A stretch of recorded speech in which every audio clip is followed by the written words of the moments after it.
and welcome everybody. And finally, today is the fourth lesson about the Chigorin's attack in the two knights defense, Chigorina Gambit. And I would like just to show you what position we are going to study today. After e4, e5, knight f3, knight c6, bishop c4, and knight f6, knight g5, d5, e takes d5, and knight a5. So this is the greatest patent of Mikhail Chigorin. After bishop b5 check c6, black is ready to sacrifice pawn for getting the better development, thanks to quite time-wasting moves by white after knight g5 and then bishop c4, bishop b5. So Chigorin considered this position as a great alternative to the fried liver attack, which could happen after knight takes d5 instead of knight a5.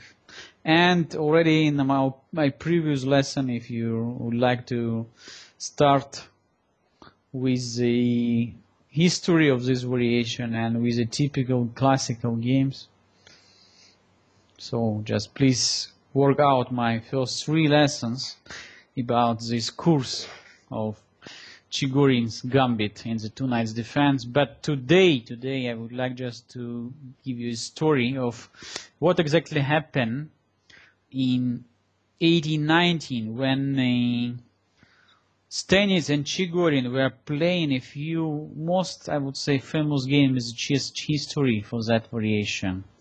So in his famous chess magazine, William Stenitz called this position as clearly better for white according to his positional theory, and he said after bishop e2, white is having no weaknesses in the position and quite easy to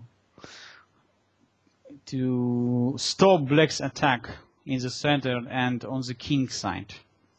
Indeed, Chigorin said that indeed he is believing that William Stenitz is the greatest chess player, and he has no problem to have a chess match just when he's ready to take the black pieces against the greatest chess champion. And for the first time, this game played on the, I would say, overseas. So when the moves were sent by radio signal, when William Stenitz was sitting in United States and Mikhail Chigorin played from Russia. So let's look at the first battle between the two greatest players. After bishop e2 h6, in the first game, Chigorin decided immediately to ask the knight go away, and Stenitz, instead of playing normal move knight f3, played knight h3. So you can ask what for? What for he moves the knight on the side of the board? But Stenitz said that this move is quite clear, quite natural. So white doesn't like to allow black extra tempi after e4. So then from f3, knight has to go away from the center. So from h3, knight always could go back to g1. At the same time, white is ready to castle short side and maybe to attack black center after d3 and f4. Stenitz says that after bishop takes h3, definitely white is not having any problem with the pawn structure, because the two bishops here are much more important factor. Indeed, Chigorin, of course, decided not to capture the knight. He just simply played bishop c5, explaining that black is having space advantage and much better development. So why shall I exchange this passive knight on h3 for my great bishop on c8? d3, and just simply castle short side. knight c3, and knight d5. So instead looking for how to win back the material, Chigorin just continued to centralize all his pieces. So it's quite modern way of playing chess for today, but of course it was completely unacceptable strategy for the first world champion. He still didn't understand what for Chigorin sacrificed him a pawn. So he played knight a4, bishop d6, and knight g1. So he decided that next move I'm moving the knight to f3, then short castling, maybe this knight could go back to c3 anyway, maybe I would play c2 and c4. So once again, what for Chigorin sacrificed me in pawn? I'm still feeling very good in my position. That was his comments. Indeed, game continues, f5. So after f5, so black is ready to create the attack on the king side. c3, bishop d7, just continue developing. White cannot move the knight on f3 because e4. White decided to play d4, but then e4. c4 and knight e7. Look at that. This knight still cannot be developed. Knight h3 always could be made by f4.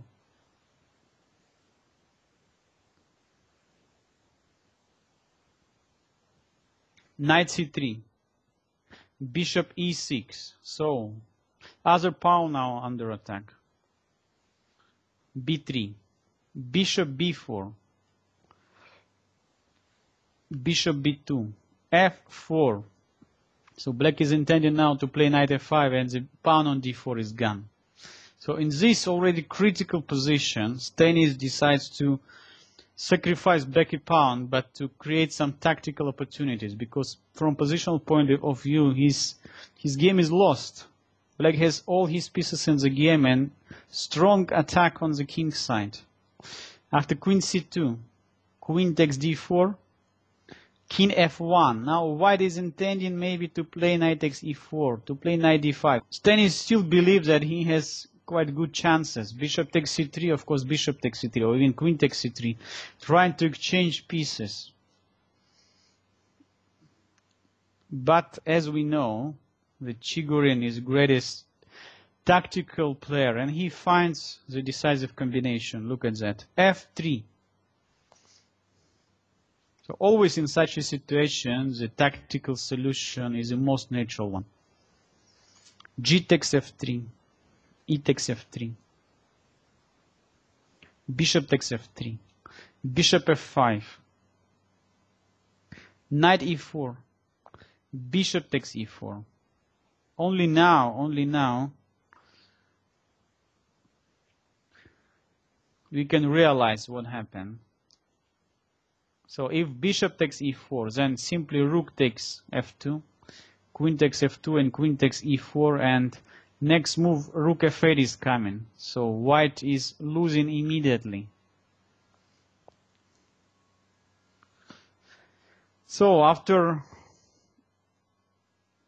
queen e2, that move played by Stanis, the game already impossible to save.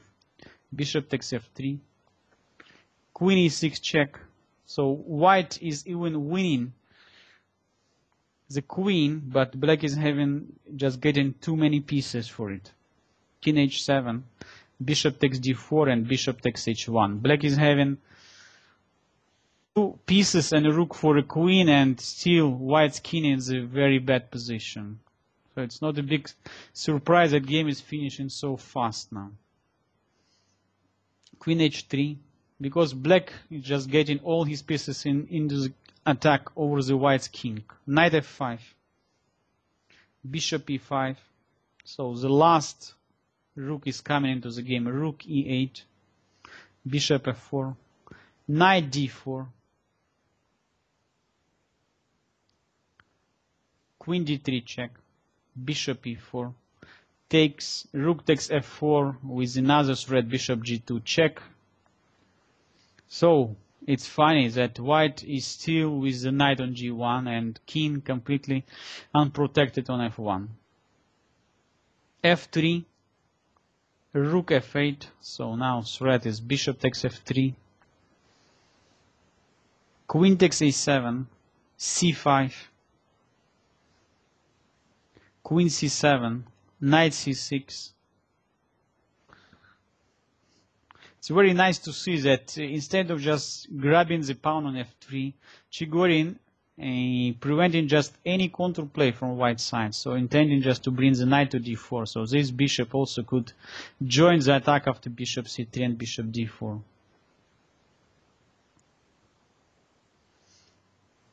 a3. And finally, rook takes f3, check.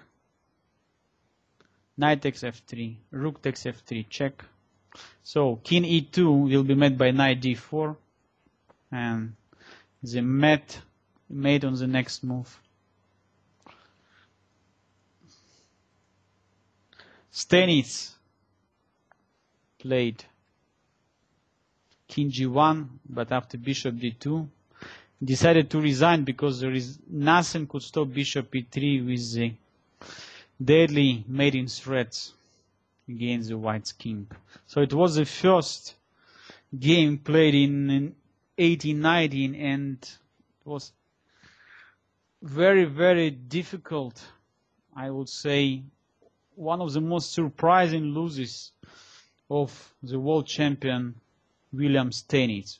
Already after this, I would say 2 match games of the radio signal, some chess enthusiasts decided to organize a world championship match between the number 1 and number 2 in that time, between the Stenitz and Chigorin, and also in their match they played the same line. So Stenitz decided once again to play the same position with white pieces, but that time he came with the novelty already on the move 8. So let's look, continue the battle of the two games. e4, e5. So world championship match in 1892 between Stenitz and Chigorin. Knight f3, knight c6. Bishop c4, knight f6. Knight g5, d5. E takes d5. Knight a5. Check on b5. c6. D takes c6, b takes c6, and that time novelty, bishop f1. How to explain this move? So white would like to keep this e2 square for the queen, and the bishop could be developed on g2 after g3 and bishop g2. So after h6, Stenitz decided once again to use his quite funny idea to move the knight on h3, but this definitely cannot be called the greatest strategy against the Gambit line, because white put the pieces on the very passive position. Let's say if his next move white plays knight g1, we just like restarted all the game from the starting point. So Chigorin continue his usual plan. Bishop comes to c5. So this is of course greatest outpost for the bishop.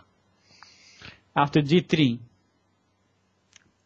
queen b6, queen e2, white already has some problems, and bishop g4. Look at this. e5 pawn is under attack, but after queen takes e5 and king f8, look at position of all white pieces. I don't know, maybe king d7 or king f8, and the next move is intending rook e8. Wow. It's so difficult for white to play this position. All black pieces in the game, white just completely undeveloped. So f3 played by Stanis, but still bishop takes h3 only now.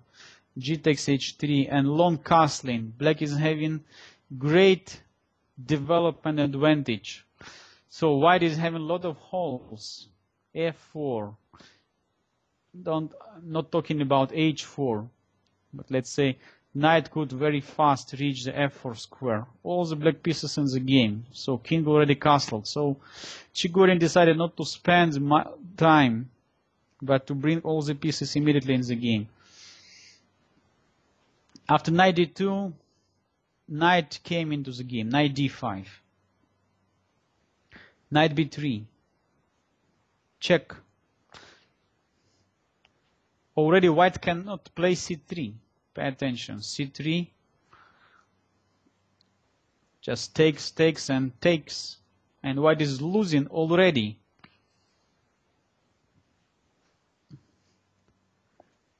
So what to do then? Bishop d2 only move, but then knight comes to e3.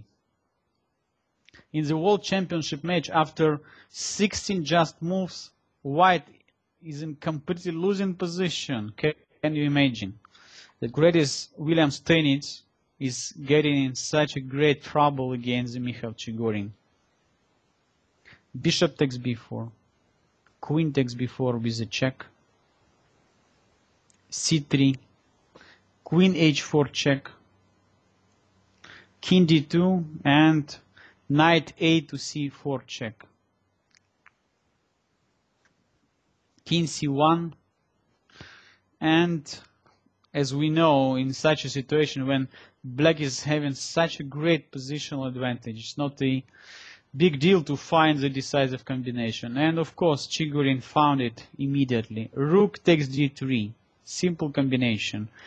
So rook just cannot be touched. After queen takes d3, queen e1, this is a checkmate.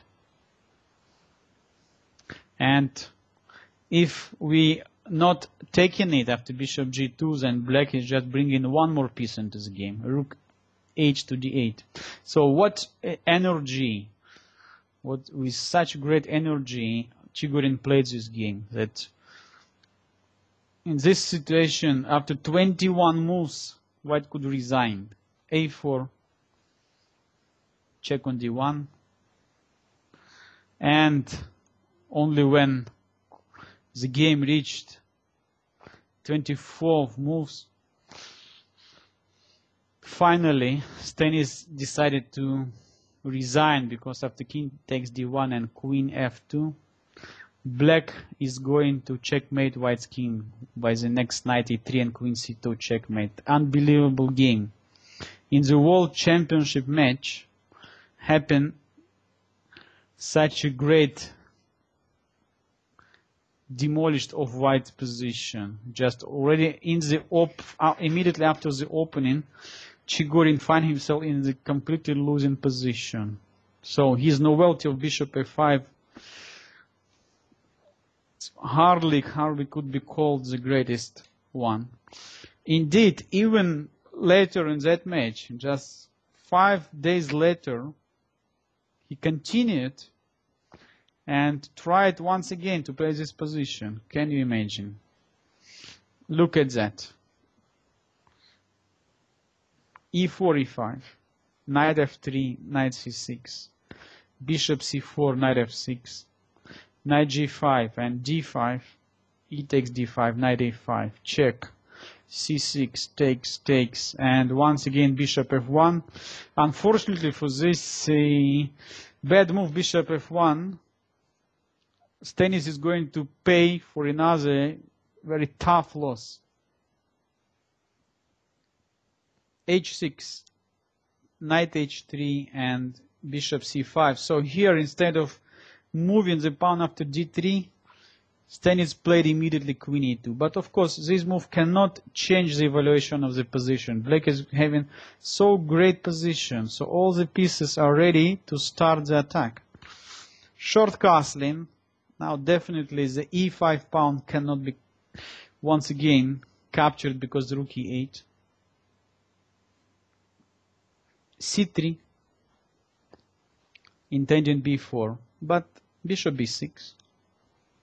So c3, pay attention, just took important square from the knight. So knight cannot be developed on c3 anymore. d3 and knight d5. Always Chigorin continues the same plan. So he is ready to free his f pawn. So after f5 and e4. Or just to avoid white from playing knight d2, because in that case bishop takes h3, g takes h3, and knight comes to f4 with almost decisive advantage for black. So white has to find the other ways how to develop this knight from b1. And knight a3 played by Stenitz, rook e8, bishop d2, bishop f5. Once again we see the same problem for white, where to move the king. The king in the center and position is so tough already. So what for this bishop f1 and knight h3 idea? Long castling. So white is trying to find the safe island for the king on the queen side, but there are so many open files there. Rook b8. So rook now included into the game. And still, how to develop this bishop from f1? g4, bishop g6, bishop g2, bishop c5. Definitely on b4, Chigorin ready to sacrifice the piece. Let's say b4, knight takes b4, and then queen comes to d4. I can believe that it's possible to save this position. Let's say after c takes and or bishop takes b4, and then queen comes to d4. It's so losing situation. Bishop takes d3, another option. Just no need to analyze this at all. So b4 is not possible to play. Knight c2 played. Queen b6. So threatening the checkmate in 1 after queen takes b2. Finally b4, but queen b5. So neither of pieces cannot be captured because still the mate on b2, and black is intending to bring the queen to a4. White is having knight on h3, second knight to c2, queen to e2, but there is no any coordination between white's pieces. So black is just completely dominating everywhere, also in the center, also in the queen side. And don't forget that after queen b5, black is also intending bishop takes d3. Bishop e4, queen a4, already intending to capture here on a2 and the checkmate on b3. King b2, rook e7, coming with the rook to b7.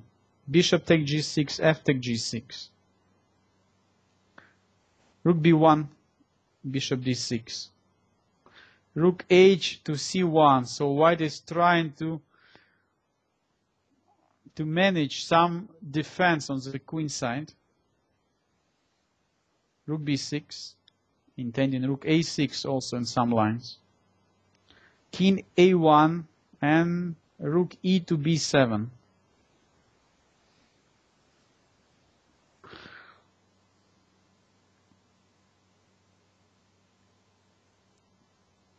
Rook b2.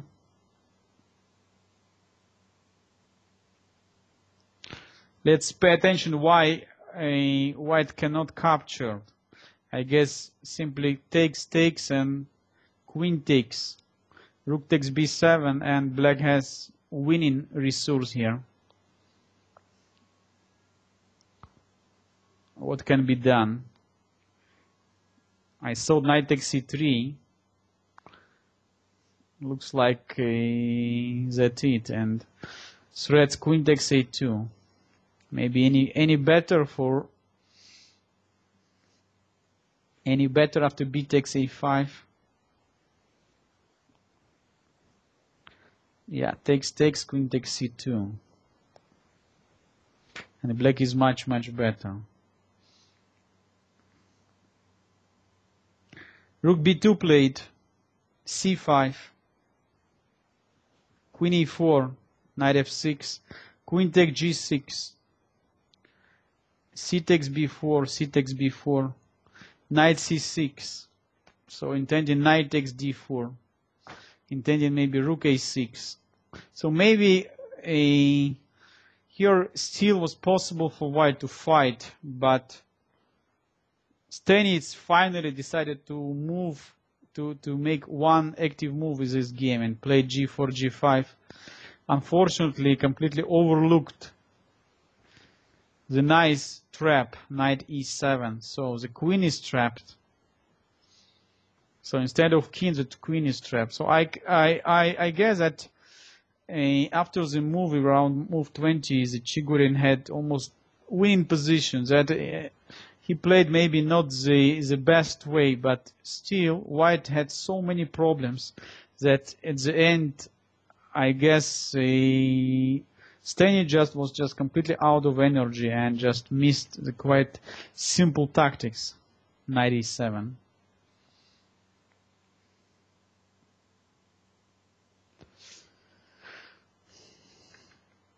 And the last interesting game was this last battle between the greatest chess players. In just a week from the previous game, Chigorin won another third in a row game in the World Championship match. So, but for the first time, after the two bad experiences with bishop f1, finally Stenitz decided to play the classical bishop e2, and after h6, knight h3, bishop c5, short castling. I would like to tell you that almost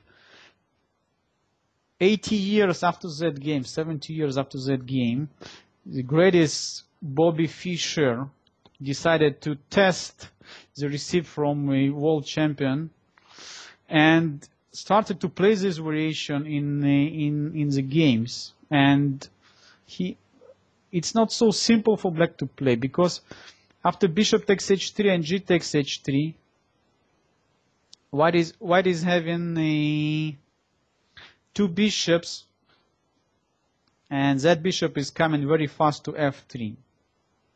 So in his games, Fischer continues that in that situation something like d3, and then knight c3, maybe knight d2. And if black is going to win this pawn after bishop takes h3, g takes h3, queen d7, and queen takes h3, white very fast bringing the bishop to f3 to g2, and the queen comes to f3. So this quite modern continuation was very popular in, I would say, 1960 to 1970.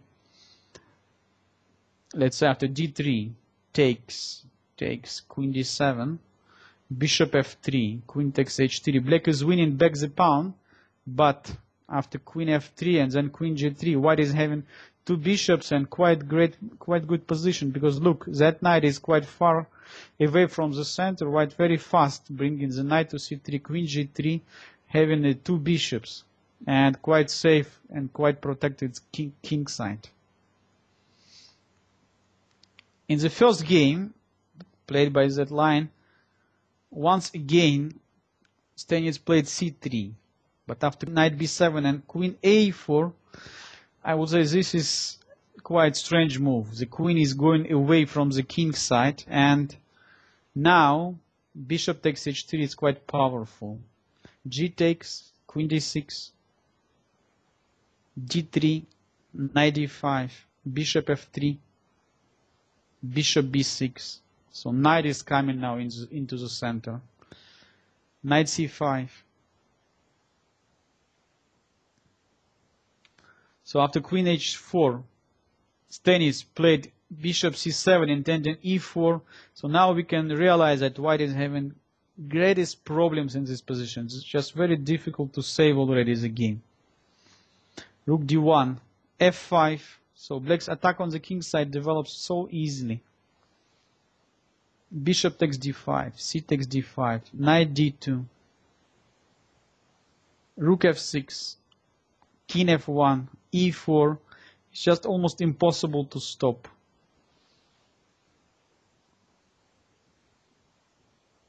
d4, rook g6. So once again, Chigorin is not in hurry to capture this pawn on h2. So this pawn is gone anyway. So he's just bringing more the pieces in this game. Rook g5, and now the deadly check from a6. So white's king cannot go to e1 because rook g1 checkmate. And after c4, d takes c4, f4 and c3 check, king f2 and e3 check. Steinitz resigned, and he resigned already the third game in a row in that variation. So after king takes e3 and rook e8, white's king is going to be mated. So just great finish of this battle between the top two players on the 19th century, William Steinitz and Mikhail Chigorin. And all four games played with that line.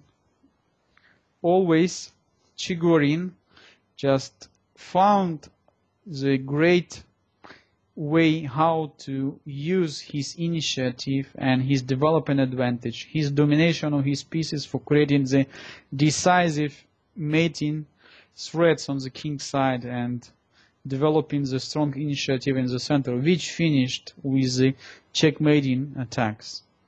So what I would like to tell you that today we have a few players, even on the top player, who are using these knight g5 moves, but of course with the new ideas. So today, knight h3 move, which was invented by Steinitz, is not so popular. Only sometime we can see game or two played with that line. Today the main variation here is knight f3, e4 and knight e5. Queen c7, d4, e takes d3, knight takes d3 and bishop d6. And now white is not playing like Showalter f4, not h3 and not g3, which only weakens white's position on the king side. So white is ready even to sacrifice the pawn, but to bring the bishop immediately, trying to play b3, bishop b2 very fast, developing the pieces on the queen side. And then even maybe the king could go to the queen side.